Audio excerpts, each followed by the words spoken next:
by having the guys step up and finish in the top 8. So I was proud of the guys and the season that they've had so far, and really super excited that they were able to reach down today under not exactly perfect conditions and battle those elements and the tough competitors that were out there and end up going 1-3-4. You know, I'm still waiting for my alarm clock to go off right now because it couldn't really have turned out any better. Other than Rory had some heat issues, so I'm taking water on about the 7th lap, and that's early in a 10K, and a lot of times the fairer guys suffer a little bit more in the heat. But proud of all the guys, every one of the guys that was in the race. There were a couple of guys that were just ecstatic to have made it, and that's a huge goal. I think you could ask anybody. It's a huge goal to make it to the national championships, and then for 3 of my guys to be able to reach down like that tonight was really rewarding. And Matt said there was no coordination of strategy, even though you had so many entries. No, I mean, you got to respect your competition. We felt like the brothers from Coastal Carolina, and watching what they've done over the last few races, we thought that they might be the ones up to kind of set the pace. So, but they did it 2 weeks ago under similar conditions, and it's hard, to have to run 3 hard. If you run your conference championship, the first round of the NCAAs, and then the nationals, that's 3 10Ks in a period of 4 weeks or so.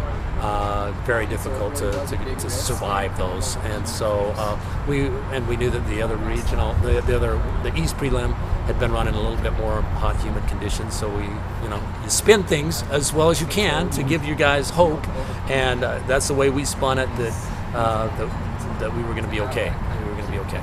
Ed, you talked about him being one of your team leaders, but you're probably not going to find a more resilient kid to go from 20-30 year ago to come all the way back and finish first. I think that's one reason why, streams, tears were streaming down my face as I watched him kick home in a 55, because sometimes you have to go through the tragedy before you can experience the jubilation of the triumph.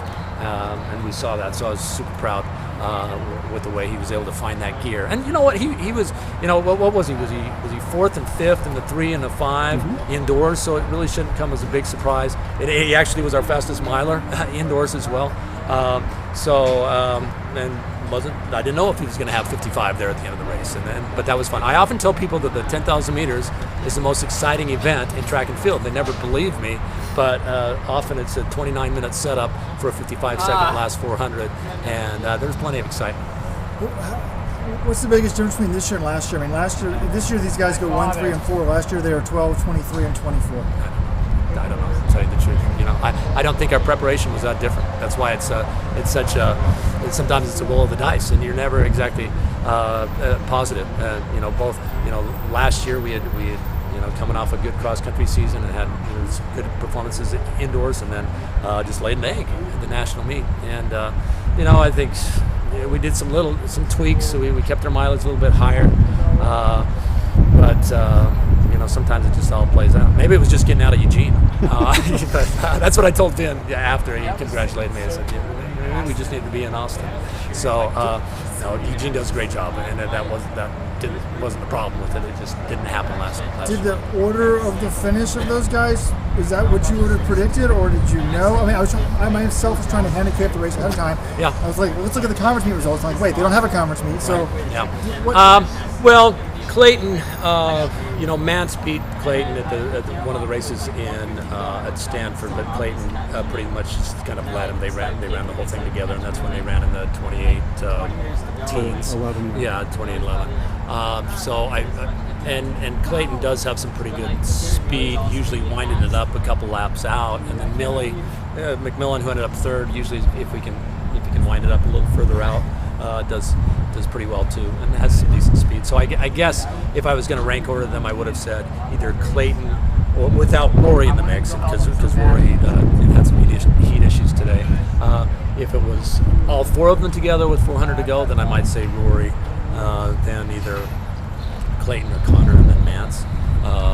With 3 laps to go, 4 laps to go, if Mance is winding it up, then it's like, if he likes to do that too, then it could have been any man's race. But I was really happy with the way everyone responded and didn't give up and kept battling. With with 2 or 3 laps, there were 8 guys together or so, and and we weren't even in the front, so that's kind of nerve-wracking. And but they responded well, they kicked well, and it was a good day for us. Was it tough to coach in a race where you have 6 people and some of the guys were at the back? You know what? My coaching ended probably maybe a week ago. You know, in terms of you become a cheerleader and you try to deal, just confidence and imbue them with the knowledge that they've done the work, they deserve to be there. And I think what we've been focusing on more so this week is this process rather than the result. Just continue to do the process and things that will get you here, and then the result takes care of itself.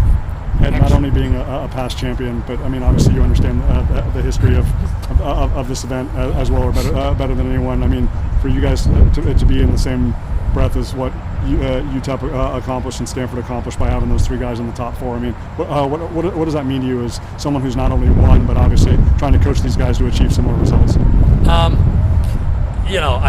I just take it a year at a time, and I'm going to enjoy this. I don't think we need to put any huge history over it, other than the fact that on this year, on this given day, in 2019, I put 6 guys on the line, and we went 1, 3, 4. Really proud of their efforts, and I'm proud of the other competitors that had to battle, and having Clayton and Keegan there together, stride for stride on the backstretch.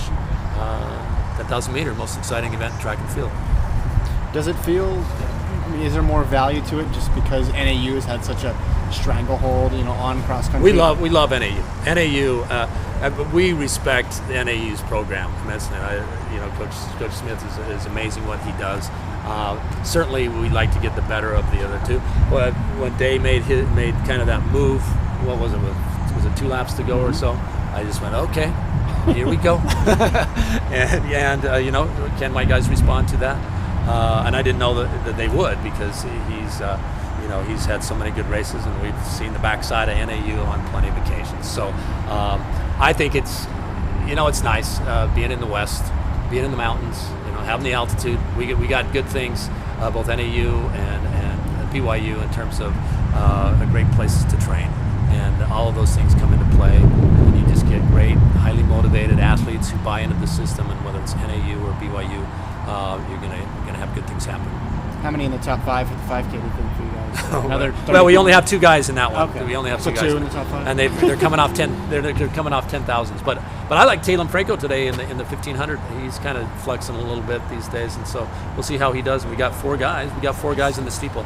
So in fact, my steeple crew kind of texted out to my 10,000 crew.